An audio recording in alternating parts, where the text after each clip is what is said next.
마태복음 16장 13절부터 28절까지 낭독하겠습니다.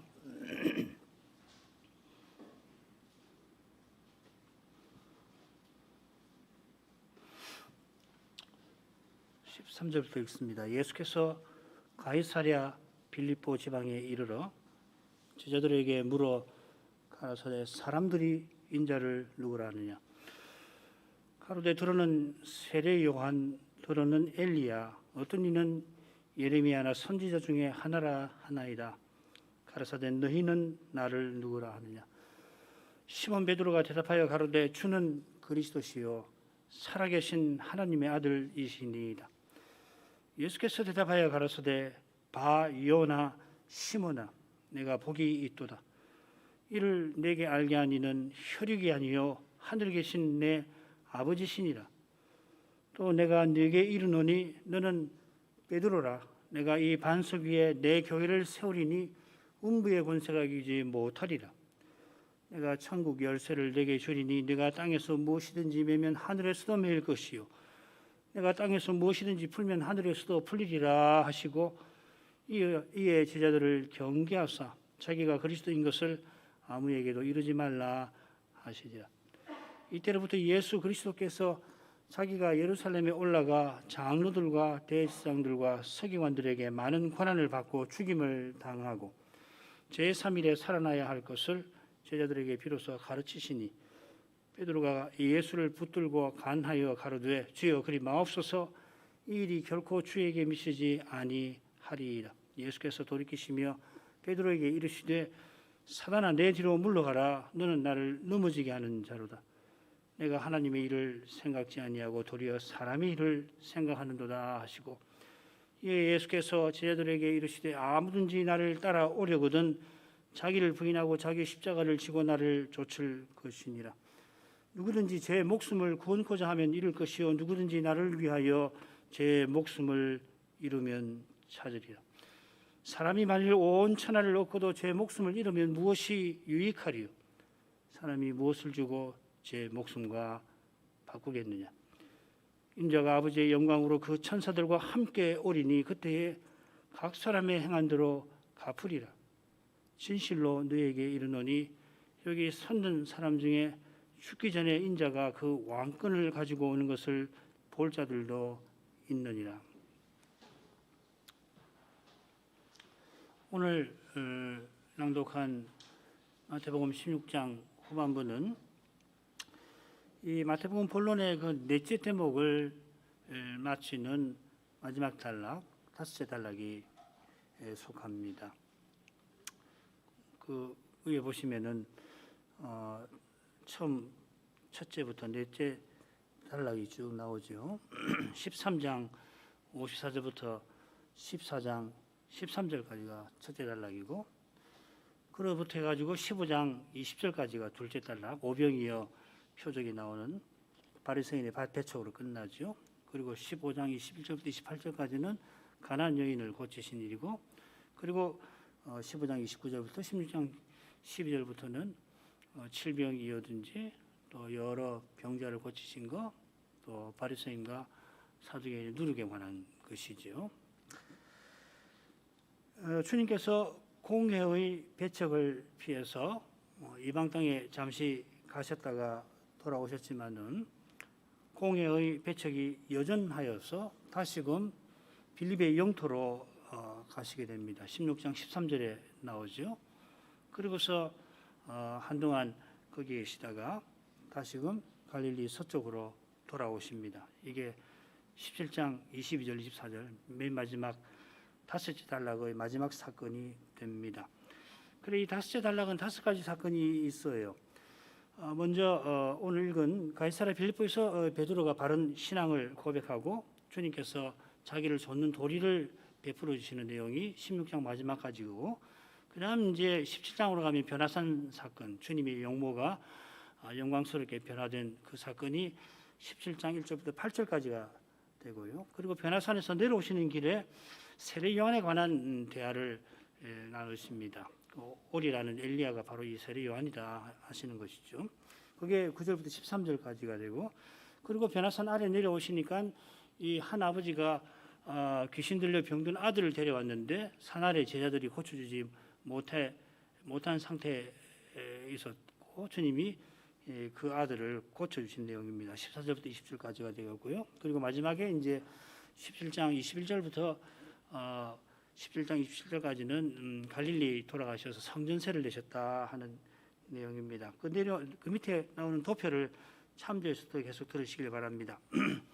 이 5단락으로 나눌 수 있는데 이 줄거리가 그러니까 16장 13절부터 28절까지 하고 맨 마지막 17장 22절부터 28절이 서로 짝을 이룹니다.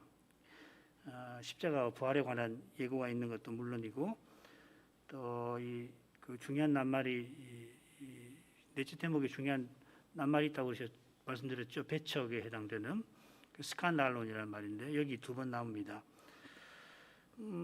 그리고 이제 변화선 사건하고 변화선 아래서 한 아들을 고쳐주신 사건도 비슷한 면이 있어요.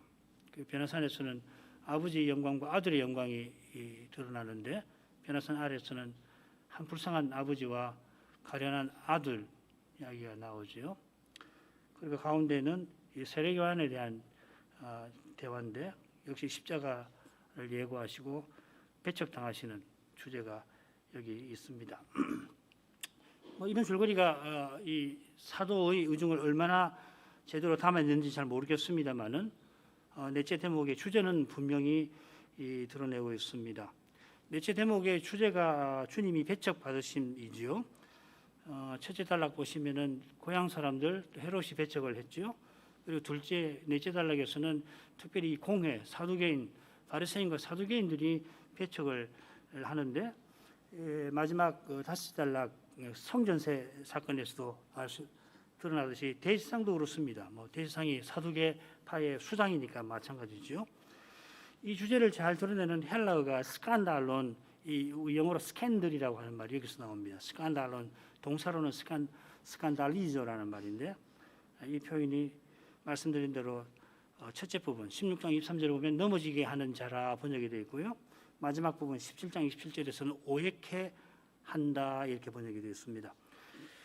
주님의 배척은 결국 주님의 고난 십자가로 이어집니다. 십자가가 여기서 나오진 않아요. 십자가라는 용어는 5달락 가야 나올 겁니다.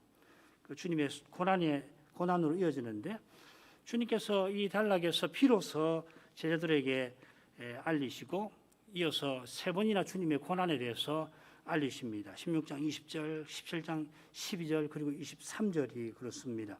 그래서 이 5단락의 첫 번째, 세 번째, 5번째 이 주제가 나옵니다. 주님께서 고난을 알리시면서도 부활도 2번 밝히시는데 16장 20절 그리고 17장 23절에서 밝히시는데 변화산에서 용모가 변화되신 이 둘째 사건 그리고 변화산 아래에서 한 아들을 고치시는 사건이 주님의 부활을 가리키는 그런 일일 것입니다. 뭐 이런 정도만 우선 살펴도 사도의 의중, 나아가 성신의 영감이 얼마나 깊은지 조금 짐작할 수가 있겠습니다. 대충 간단하게 이렇게 살폈지만은 깊이 들어가면은 뭐 실로 놀라울 것입니다. 자, 이렇게 간단히 살핀 줄거리를 놓고서 첫째 사건으로 가겠습니다. 16장 13절부터 28절 오늘과 다음 시간까지 살필 것 같습니다. 복음서에서 주님의 탄생, 십자가, 부활 다음으로 아마 유명한 사건이 여기 기록되어 있을 것입니다. 한 5 부분으로 나눠보겠습니다. 13절부터 15절은 주님이 가이사랴 빌립보로 가셔서 제자들들어 인자를 사람들이 누구라느냐 너희는 나를 누구라 하느냐고 물으십니다.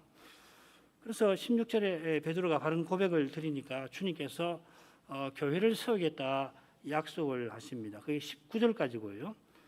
그런 다음에 주님께서 교회 세우실 그 뜻을 이루시는데 반드시 있어야 할 일인 주님의 고난과 부활을 비로소 제자들에게 알리시죠. 20절, 21절.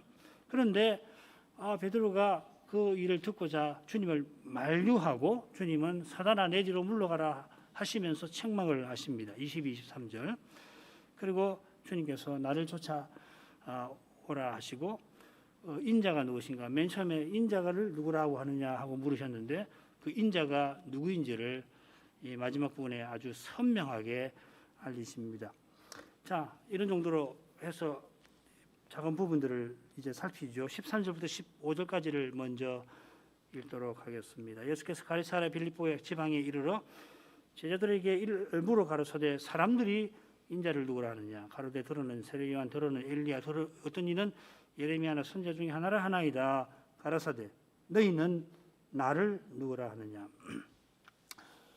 가이사랴 빌립보는 이 빌립보라고 하는 이름에서 짐작할 수 있듯이 이 헤롯 안티바스죠. 그의 형제 빌립의 영토에 있습니다. 이 빌립이 이 작은 마을을 확장을 해서 이 당시 그 디베리오 가이사 황제를 기념하는 뜻으로 가이사랴 빌립보라 불렀습니다. 빌립보의 가이사랴 이렇게 됩니다. 그래서 이 주민들이 대부분 이방인들입니다. 주님께서 공회의 배척에 잠시 이곳으로 다시금 피신하신 것입니다. 예수께서 이곳에 오셔서 제자들에게 중대한 질문을 던지십니다. 먼저는 사람들이 예수님을 누구라고 하느냐, 인자를 누구라고 하느냐 물으시고 이어 너희는 누구라고 하느냐 물으십니다. 주님께서 제자들을 너희라 부르심으로 사람들과 다른 사람들과 구분하십니다. 그처럼 너희는 나를 누구라 하느냐 물으신 반면에 사람들이 인자를 누구라 하느냐 하셨습니다. 주님과 제자의 관계, 제자들과 주님의 관계는 너희와 나와 같이 친밀한 관계처럼 들리고 반면에 사람들에게는 주님께서 자기를 인자라 하시면서 거리를 두시는 듯 합니다. 사실 주님이 거리를 두시는 것이 아니라 사람들이 그리하였습니다. 니코데모에서 사람들이 주님을 배척합니다. 14절에 선지자들이 나오니까 주님께서 지금 말씀하시는 이 사람들은 아마도 무리일 것입니다. 바리새인이나 사두개인보다는. 헤롯이 세례 요한의 환생을 말하긴 했지만은 세례 요한처럼 주님을 선자로 모신 건 아니지요. 그래서 주님이 이 베세다로 피신하셔서 오병이어의 표적을 행하셨습니다. 그때 무리가 구름처럼 주님을 따랐습니다만은 이제는 많이들 떠났습니다. 요한복음을 3주에 보면은 예수님께서 12제자에게 너희도 가려느냐 이렇게 물으실 정도였습니다. 얼마나 다 떠나가면은 너희도 가려느냐. 그처럼 지금 주님께서 너희는 나를 누구라 하느냐 물으신 것은 바리새인과 사두개인의 그 누룩을 교훈을 주의하라 하신 것처럼 이 제자들이 계속 주님을 따르도록 주님의 교훈을 받들도록 그게 제자 아니에요. 스승의 교훈을 받든 사람이 제자인데 주님을 좇게 하려 하신 것입니다. 그들이 바리새인과 사두개인의 누룩을 주의하라 하셨는데도 우리가 뜻까지 오는 것을 잊었구나. 그렇게 그런 일로 의논할 만큼 여전히 위태로운 상태입니다. 표적을 직접 경험하고도 주님을 떠났던 무리처럼 그들이 너희가 깨닫지 못하느냐 거듭 책망을 받았던 것입니다. 그런데 주님께서는 책망하시며 그들을 깨닫게 하시는데 이제도 너희는 나를 누구라 하시며 그들을 바른 고백으로 이끄시는 것입니다. 제자들은 사람들이 인자이신 예수님을 선지자로 안다고 아뢰입니다. 주님도 나사렛에서 선지자가 자기 고향 외에서는 존경받는다 하시면서 넌지시 자기를 선지자로 알리셨습니다. 그런데도 제자들은 사람들의 생각을 따라가지 아니합니다. 자, 이것이 작은 일이 아닙니다. 사람들이 예수님을 심지어 세례 요한이라 생각한다 했는데 그가 죽은 후에도 여전히 엄청난 존경을 사람들이 세례 요한에게 보냅니다. 주님도 세례 요한의 권위를 들어서 이 시험을 물리치실 정도였습니다. 마태복음 21장에 보시면 나옵니다. 제자들이 예수님을 세례 요한보다도 나은 분, 선지자이시만 그 선지자보다 더 나은 분, 그 선지자로 아는 것이죠. 다니엘에 나오는 인자는 영광 구름을 타시는 분, 곧 하나님이신데 제자들이 그런 인식에 이른 것입니다. 제자들의 대답이 실로 놀라운데 얼마나 놀라운지 이제 조금 더 살펴보십시다. 16절부터 19절을 읽겠습니다. 시몬 베드로가 대답하여 가로소되 주는 그리스도시요 살아계신 하나님의 아들이시니이다. 예수께서 대답하여 가로소되 바 요나 시몬아 이를 네게 알게 한 일은 혈육이 아니요 하늘에 계신 내 아버지시니라. 또 내가 네게 이르노니 너는 베드로라 내가 이 반석 위에 내 교회를 세우리니 음부의 권세가 이기지 못하리라. 내가 천국 열쇠를 네게 주리니 네가 땅에서 무엇이든지 매면 하늘에서 매일 것이요 내가 땅에서 무엇이든지 풀면 땅에서 하늘에서도 풀리리라 하시고, 시몬 베드로가 예수님을 그리스도 살아계신 하나님의 아들이라고 고백합니다. 우리가 이미 알고 있듯이 오병이어 사건 직후에 바다에서 제자들이 진실로 하나님의 아들이십니다 하고 고백을 했고요. 누가복음에는 주님께서 베드로를 처음에 제자로 부르실 때 그가 뭐라고 그러냐면 주여 나를 떠나소서 나는 죄인입니다. 신적인 존재로 고백을 한 것이죠. 요컨대 베드로의 고백 그 자체로 특별한 것은 없어 보입니다.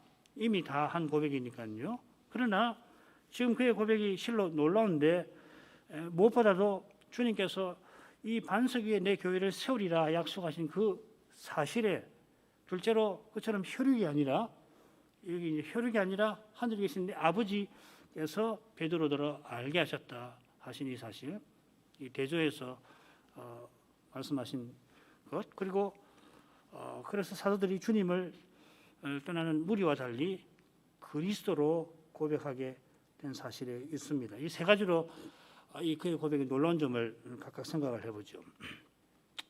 먼저 베드로가 이 그리스도라고 고백한 데서 이 고백의 놀라운 점을 생각해 보십시다. 이 그리스도라고 하는 표현은 우리에게 실로 익숙할 만큼, 우리만 아니라 안 믿는 사람도 예수 그리스도라는 말을 다 쓸 만큼 로마서부터 계시록까지 정말 많이 나옵니다. 한 3,200절 정도 되는데 대략 470회가 그리스도라는 말이 나옵니다. 그러니까 뭐 서신서는 그 장마다가 아니고 뭐 그 절마다 그리스도가 나올 정도로 많지요. 반면에 그보다 분량이 더 많은 사복음서 한 3,800절 정도 되는데 거기는 9분의 1 조금 넘게 나옵니다. 대략 56회 정도 나옵니다. 로마서부터 계시록보다 그 분량이 3분의 1, 한 1,000절 되는 사도행전에도 이 그리스도라고 하는 칭호는 20회 정도밖에 안 나옵니다. 그래서 사도행전의 핵심 주제는 뭐냐면 예수가 그리스도라고 하는 것을 증거했다는 것이 핵심이죠. 그래서 예수라는 말이 많이 나오지 그리스도라는 말이 많이 나오지 않습니다.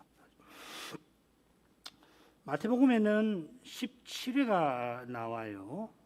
주로 어디 나오냐면 주님의 탄생 부분의 5회, 1, 2장에, 그리고 마지막 주간에 마지막 주간 같으면 21장 뭐 이후인데 거기에 8번, 그러니까 13회가 나오죠.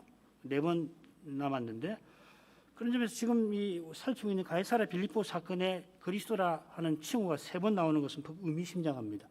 나머지 1번 남았는데 어디 나오냐면은 세례 요한이 자기 제자를 보내면서 오실 거기가 당신입니까 하고 물을 때입니다. 그때 그리스도라는 칭호가 딱 1번 나와요. 그처럼 베드로가 주님을 고백할 때에 마가복음에는 그냥 그리스도라고 되어 있고요. 누가복음에는 하나님의 그리스도라 이렇게 말한 걸로 기록되어 있습니다. 공관복음을 보면은 똑같이 기록되어 있지는 않죠, 그죠? 그러니까 그 내용이 조금씩 다른데 모두 그리스도로 기록을 하고 있다는 점에 주목할 필요가 있습니다. 아울러 살아계신 하나님의 아들은 예수님께서 그저 그리스도이실 뿐만 아니라 신적인 존재임을 가리킵니다. 풍랑이는 바다를 걸어오신 그분은 여호와의 종이 되신 여호와이십니다. 베드로가 다른 사도들과 함께 고백한 그리스도는 모세가 예언하던 나와 같은 그 선지자이고 다윗이 내 주라고 하나님이라고 부르는 거죠. 부르던 멜기세덱 반차를 좇은 그 제사장 대제사장이고 다윗의 씨로 오셔서 다윗의 위에 영원히 앉아 통치하실 그 왕이십니다. 우리가 엘리야라고 고백했지만은 그 엘리야는 여호와이신 그리스도 앞서서 그분의 길을, 여호와의 길을 예비하는, 그리스도의 길이지만은 동시에 여호와의 길을 예비하는 선지자입니다. 그가 바로 세례 요한이라고 변화산에서 내려오는 길에서 주님이 밝혀주실 겁니다. 과연 이 세례 요한은 예수님이 세례 받으시는 그날에 보라 세상 죄를 지고 가는 하나님의 양이시로다, 어린 양이시다 전파하였을 뿐만 아니라 나는 그분의 신들기도 감당치 못할 자다. 예수님은 하나님이시다, 신적인 존재다 이렇게 높였습니다. 그런 깨달음의 베드로와 사도들이 이룬 것입니다. 물론 그들이 여전히 메시아를 정치적으로 쉽게 말해서 먹고 사는 문제 해결해 주는, 거기 더해서 좀 도덕적으로 살고 외적의 침입받지 않게 해주는 그런 인물, 왕으로 인식하는 무리의 인식에서 채 벗어나지 못한 면이 여전히 있긴 합니다만 그들과 다른 깨달음에 이른 것입니다.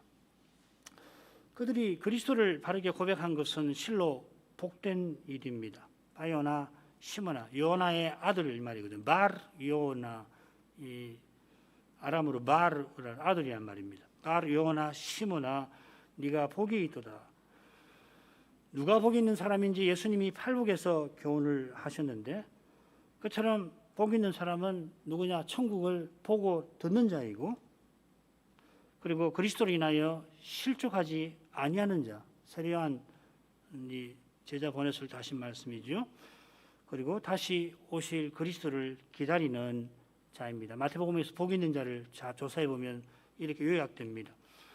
시몬 베드로가 얼마나 복된 사람인지 사도행전의 이 행적, 사도행전에 기록된 그의 행적이나 그의 남긴 서신을 통해서 잘 아는데, 한 절만 뺀다면은 예수를 너희가 보지 못하였으나 사랑하는도다. 이제도 보지 못하고 믿고 못하나 믿고 말할 수 없는 영광스러운 즐거움으로 기뻐하니, 이 한 말씀에서 베드로가 누린 그 복이 무엇인지를 잘 알 수 있습니다. 예수를 사랑하는 사람은 그 복이 얼마나 높은지를 잘 알 것입니다. 부활 후에도 베드로가 3번이나 내가 주를 사랑하는 줄을 주님이 아십니다 고백했죠. 예수를 사랑하는 사람마다 주님의 사랑을 영원히 감사하며 찬송할 것입니다. 이 감사가 실로 복된 것입니다. 이런 사랑을 맛보고 깨닫는 것은 혈육이 아니라 하늘에 계신 내 아버지이십니다. 예수 그리스도의 아버지이십니다. 하늘에 계신 하나님을 내 아버지라 부르시면서 베드로의 고백에 담긴 심오한 교제를 보이시는 겁니다. 예수님은 그저 메시아로서 하나님 아들만 아니라 영원하신 아들이십니다. 메시아도 하나님 아들이라고 불리거든요. 그러나 더해서 그분은 본래 영원하신 아들이십니다. 바로 여기에 그리스도의 독특한 존재가 나타납니다. 사람 되신 하나님, 여호와의 종으로 오신 여호와이십니다. 예언하신 그분이 예언하신 그 종이 되어서 예언을 친히 이루십니다. 그 예언이 실은 아버지와 아들이 영원한 전에 함께 가졌던 영광입니다. 아버지께서 구약에 예언하신 그 일을 영원 전에 삼위 안에서 아들에게 나타내시고 아들은 그 뜻을 받으셨습니다. 함께 가지셨던 영광은 사랑의 영광입니다. 아버지와 아들이 이런 사랑을 인생에게 나타내기를 기뻐하셨습니다. 지금 하나님을 내 아버지라고 하신 것은 베드로와 사도들이 들어갈 거룩한 사귐을, 요한일서 1장 3절에 나오는 그 사귐을 암시하시는 것입니다. 여기에 교회의 본질인 성도의 교제가 있습니다. 이 교제는 그리스도와 하나님을, 아버지를 아는 것입니다. 사랑이신 하나님의 사랑 안에서 사랑하는 것입니다. 하늘에 계신, 이렇게 말씀하신 뜻도 많은데, 하늘로서 오는 표적을 구하던 공의의 시험과 관련하여서 주님께서 바른 대답을 사도들에게 주시는 것일 겁니다. 더 풍부한 뜻은 하늘에 계신 너희 아버지라고 하는 칭호가 나오는 말씀들이나, 내가 온 것은, 내가 왔다는 말은 하늘에서 오셨다는 이야기인데, 그런 말씀들, 또 우리가 배운 요한복음을 통해서 깨달아 가시기를 바랍니다. 사도들이 드린 이 고백이 실로 놀라운 것은 또한 주님께서 약속하신 내용과 붙어 있습니다. 그들의 고백이 놀라운 것은 실은 주님의 약속, 주님의 그 역사의 놀라움에 있습니다. 우리의 믿음 그 자체가 대단한 것처럼 생각한다면 실로 미련할 겁니다. 믿음은 너무도 당연하지만은 너무도 당연한 말이지만은 주님을 믿는 것입니다. 그처럼 믿는다고 하는 것은 무엇보다 의지하는 것입니다. 주님을 의지할 때 믿음은 제대로 작동합니다. 믿음은 온전히 수동적일 때에 온전히 능동적입니다. 수동적인 만큼 능동적인 게 아닙니다. 완전히 의지할 때, 온전히 의지할 때 믿음은 비로소 참됩니다. 조금 의지하는 것, 아니 조금 덜 의지하는 것도 실은 참으로 믿는 것 아닙니다. 주님이 붙들어 주시니까 유지되는 거죠. 참된 믿음은 주님만 의지하는 것입니다. 주님만 구원이요 소망이신 까닭입니다. 주님께서 베드로더러 믿게 하셨고 또 십자가와 부활과 성신 강림으로 믿게 하실 것입니다. 주님께서 요나의 아들 시몬들어 너는 베드로라 부르시고 처음 베드로를 만나셨을 때 친히 이 이름을 주셨죠. 요한복음 1장 42절에 나옵니다. 그리고 이 반석 위에 내 교회를 세우리라고 약속하십니다. 이 베드로라고 하는 말, 베드로 그리고 반석을 들어서 로마 가톨릭 교회가 로마 주교가 사도를 계승한다. 베드로가 맨 처음의 로마 주교이니까 베드로의 그 로마 주교직에 오른 사람이 사도를 계승한다 주장을 하지만 받아들일 수가 없습니다. 그렇지만은 베드로가 늘 12사도를 대표한 사실까지 굳이 부정할 필요는 없을 겁니다. 이 반석이라 하신 것은 사도와 선자를 교회의 토로 삼으신다는 뜻입니다. 에베소서 2장 20절이든지 계시록 21장 14절 그 이미지를 보면 알 수 있습니다. 그처럼 베드로의 고백이 한 개인의 고백이 아니라 사도들을 대표한 고백입니다. 베드로에게 주시는 천국 열쇠를 다른 사도들에게도 주십니다. 마태복음 18장 18절이 대표적이죠. 요한복음 20장 22절 23절에도 마찬가지입니다. 그처럼 주님께서 너희는 나를 누구라 하느냐고 물으셨습니다. 그리고 베드로가 대답을 한 거죠. 교회의 터, 중요합니다만은 그게 왜 중요하냐? 그 이유도 결국은 내가 내 교회를 세우리라 하신 실로 중요한 주님의 약속에 있습니다. 교회의 터가 교회를 세우는 게 아니라 교회를 세우시는 주님이 사도를 교회의 터로 세우셨습니다. 우리가 편의상 사람이 교회를 어떤 분이 교회를 세웠다, 이 교회를 세웠다, 인습적으로 쓸 수는 있지만은 그런 표현을 쓰더라도 교회는 주님이 세우신다. 그리고 사람을 쓰신다. 그 점에서는 절대로 물러서서 안 될 것입니다. 사도와 선지자가 교회의 터로 세움 받는 것은 그들이 그리스도를 전하는 바로 그 사실에 있습니다. 사도와 선지자만 그리스도를 전하는 건 아닙니다만은 성신께서 이 사도를 특별히 그리스도의 모든 것, 그리스도의 모든 진리 가운데로 인도하셔서 그래서 이 사도들이 신약 계시를 전하기도 하고 기록하기도 했습니다. 기록한 것이 많을 텐데 이 남아 있는 이 성경, 신약 성경에 그들이 전한 그 그리스도 계시 일부가 우리의 구원을 얻는데 충분한 만큼 이렇게 기록이 되어 있습니다. 그래서 베드로후서 3장 2절 보면은 주 대신 구주께서 너희의 사도들로 말미암아 명하신 것을 기억하라 해서 이 사도를 통해 주신 그 계시가 얼마나 중요한가를 강조하고 있습니다. 그처럼 성신께서 사도들을 온 천하에서 그리스도를 전하게 하셨습니다. 성신이 너희에게 임하시면 그래서 사도들은 온 천하에 가서 교회를 세우십니다. 그런 점에서 이제 목사들은 개교회를 말씀을 전하는 종이지요. 그리고 사도가 전한 대로 그리스도를 전하는 사람들입니다. 그런 까닭에 사도가 이방인에게 복음을 전했었는데 그리스도께서 먼 데 있는 너희에게 평안을 전하셨다 이렇게도 표현합니다. 그리스도께서 사도도 교회에 선물로 주셔서 성도들이 교회로 서나가게 하신 것입니다. 주님께서 교회를 친히 세우시는 이 진리는 음부의 권세가 이기지 못하리라는 약속에서 더욱 분명하게 드러납니다. 한낱 사람이 어떻게 음부의 권세를, 죽음의 권세를 이깁니까? 대제국을 건설한 사람도 음부의 권세에 굴복할 뿐입니다. 오직 천국 열쇠를 소유하신 주님이 음부의 열쇠도 가지고 계셔서 음부의 권세, 이 문이라는 말이거든요.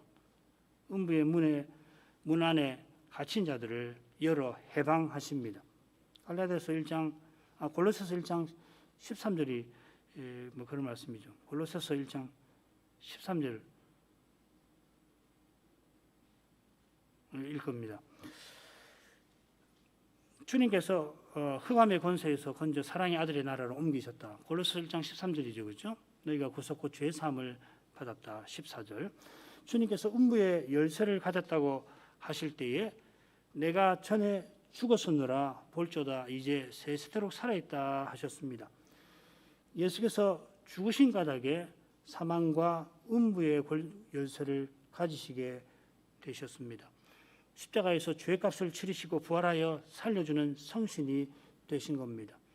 이 성신을 교회에 부으시고 신자 안에 성신이 내주하게 하셔서 우리가 장차 이 성신으로 그리스도처럼 육신의 부활에 이르게 하시고 이제도 그리스도의 부활 생명을 살아내게 하시는 것입니다. 이게 음부의 권세를 이기는, 음부의 권세가 이기지 못하는 그 실정이죠. 그리스도의 몸과 지체와 함께 그리스도를 드러내는 교회와 신자는 장차 그리스도와 같아질 것입니다. 그저 천리에 맞는 죽지 않는 게 아니고 그리스도처럼 영원히 살게 될 것입니다. 그 목표를 향하여 지금도 예수님이 주님의 교회를 세워나가십니다. 주님께서 세워나가시는 그 길에 그 무엇도 장애되지 못합니다. 죽음과 죄를 이기신 주님이시니 어떤 피조물도 방해하지 못합니다. 대재난도 마찬가지입니다. 그처럼 우리 눈앞에 펼쳐진 그 어떤 현실도 잠시는 장애처럼 보이지만은 그런 일이 있을 때 교회가 퇴보하는구나 그런 생각이 들지 않아요? 그러나 장차는 우리에게 선을 이루는 것이었다 하는 것을 알게 될 것입니다. 로마서 8장 28절이죠. 모든 것이 합력하여 우리에게 선을 이루게 하시는 그 놀라운 일이 사도와 교회에게 주신 천국 열쇠를 통하여 이루어지게 하십니다. 하이델베르크 유럽문답에서 우리가 이미 배운 대로 천국의 열쇠는 복음 강설과 교회의 권징입니다. 천국 열쇠로서 복음 강설은 조금 전에 사도들이 온 천하에 나가 그리스도를 전파하는 일에서 살핀 셈입니다.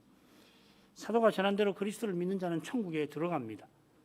그러나 그리스도를 믿지 아니하는 자들, 심지어 그리스도를 전하는 이들을 핍박하는 자들은 하나님의 심판을 받을 것입니다. 그처럼 교회의 권징도 천국 열쇠인데 이 주제는 마태복음 18장에서 우리가 살피는 것이 그런 맥락에 살피는 것이 더 좋을 것이겠습니다. 이런 데서도 넷째 대목에서도 주님의 행적과 주님의 교훈은 긴밀히 붙어 있음을 알 수가 있습니다. 이러한 긴밀한 관련 속에서 마태복음 18장에서 주님의 교훈, 교회에 관한 교훈을 살피는 것이 좋을 것입니다. 그처럼 지금 천국 열쇠로서 나오는 메고 푸는 일도 주님의 행적을 다 살핀 터에서 우리가 생각할 때에 도움이 될 줄 믿습니다. 20절 21절을 읽겠습니다. 이에 제자들을 경계하사 자기가 그리스도인 것을 아무에게도 이르지 말라 하시니라.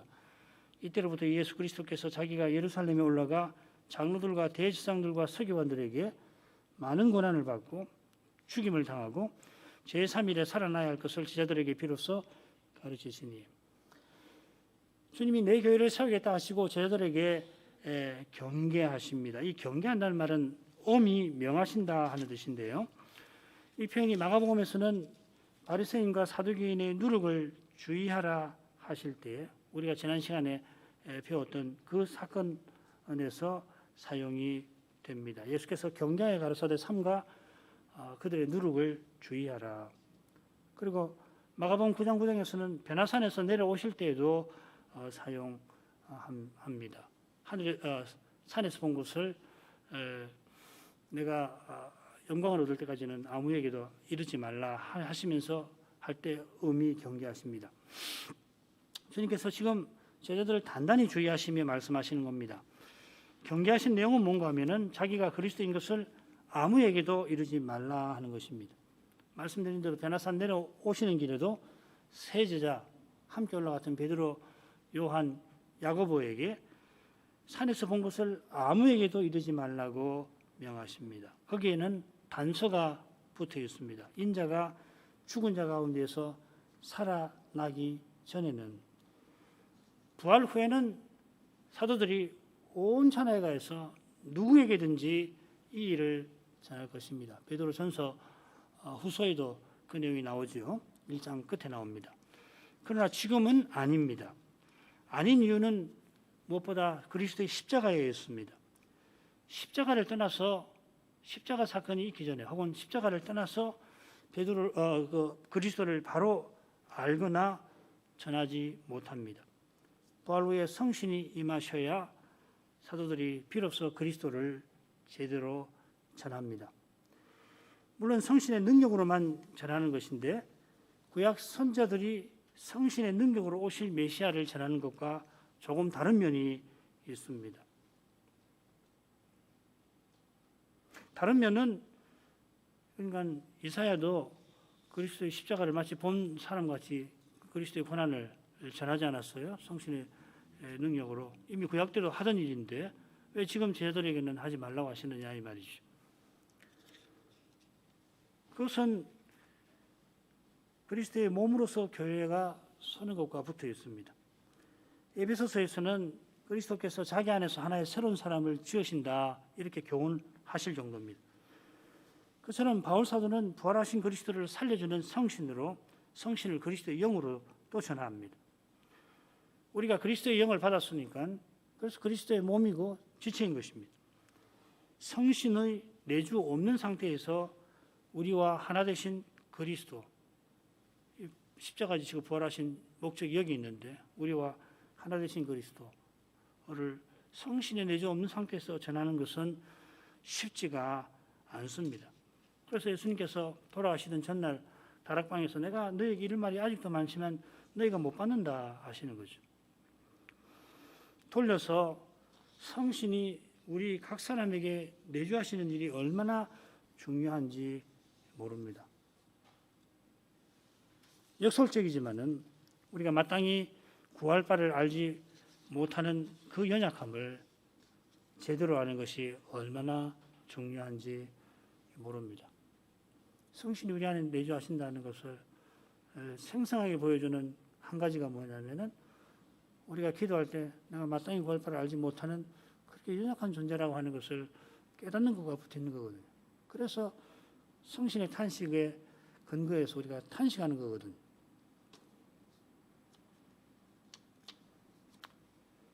아울러 주님께서 십자가로 가시는 길이 막바지에 접어든데도 그 이유가 있을 겁니다. 제자들이 몇 달 전에 이스라엘 골로 다니면서 하나님 나라를 전파하며 놀라운 표적을 행했죠.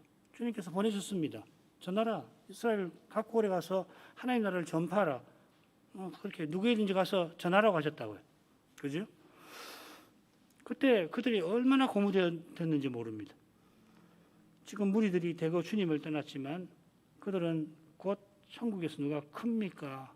마태복음 18장 1절에 주님께 물을 겁니다. 그러한 태도로는 십자가로 가는 길에 주님을 좇기가 힘듭니다. 잘 아시는 대로 그 일이 바로 그 자리에서 베드로가 신앙을 고백하던 바로 그 가이사랴 빌립보 그 자리에서 곧 일어날 것입니다. 마찬가지로 주님께서 이어 십자가에 관하여 말씀하실 것이라 먼저 제자들의 미련한 마음을 이렇게 단단히 붙들어 두려 하시는 겁니다. 그런데도 베드로가 그렇게 넘어지게 하는 자가 되었습니다. 우리가 얼마나 주님의 은혜가 절실한 존재인지 모릅니다. 오늘만큼 하죠. 걸어가신 아버지 예수님께서 다시금 이방 땅으로 잠시 피하셔야 할 만큼 공의의 배척이 계속 되었습니다마는 가이사랴 빌립보에서 베드로가 주는 그리스도시시고 살아계신 하나님의 아들이시라고 고백하였습니다. 베드로나 사도들이 그때 어떤 상태였는지 생각할 때 물론 저희가 말씀을 깨닫는 것이 매우 옅긴 하지만 그의 고백이 실로 놀라운 것임은 분명히 알게 됩니다. 하나님 은혜와 사랑을 떠나서 그런 고백이 절대 나올 수 없음을 고백합니다. 절대 나올 수 없다. 이렇게 고백할 수밖에 없는 것이 모든 것을 이미 버리고 주님을 쫓았던 베드로나 사도같이 뛰어난 인물들도 스스로는 그리스도와 십자가를 결코 깨닫지 못하기 때문입니다. 그처럼 그들의 고백이 놀라운 것은 무엇보다 주님이 행하시는 실로 놀라운 일에 있습니다. 주님이 베드로의 고백을 받으시고 음부의 권세가 이기지 못하는 교회를 세우겠다 하셨습니다. 그런 놀라운 일을 이루려고 주님께서 베드로와 사도들어 그리스도를 알게 하신 줄 압니다. 그들을 주님의 교회에 세우시는 일에 귀히 쓰려 하심입니다. 과연 그들을 교회의 터로 삼으셨습니다. 그처럼 저희가 주님의 몸으로 이제 있는 것도 오직 주님께서 실로 놀라운 일을 계속 행하시는 까닭인 줄 믿습니다. 교회의 어려운 현실에서 자신의 힘겨운 형편에서 죄의 그 끔찍함을 볼 때마다 죄보다도 죽음보다 강하신 주님을 바라봅니다. 주님께서 우리의 연약함을 통하여 친히 그 강력한 능력을 드러내십니다. 주님께서 우리를 낮추실 때 더욱 낮아지려는 마음을 품게 하옵소서. 달리는 교만의 유혹을 떨칠 수가 없겠습니다. 주님 함께 하셔서 우리가 주님과 함께 하게 하십니다. 바로 거기서 교회다움이 나타납니다. 교회다움은 그리스도를 드러내는 데 있습니다. 그처럼 그리스도와 아버지를 모신 거기에 교회의 본질이 있다고 배웠습니다. 그리스도의 복음이 순수하게 전해지고 받는 거기서 아버지와 그리스도를 참으로 아는 영원한 생명이 나타납니다. 이 영원한 생명이 있으니 교회는 음부의 권세가 이기지 못하는 줄 믿습니다. 저희가 이러한 교회로 계속 서나가도록 은혜 베풀어 주옵소서. 예수님 이름으로 기도합니다. 아멘.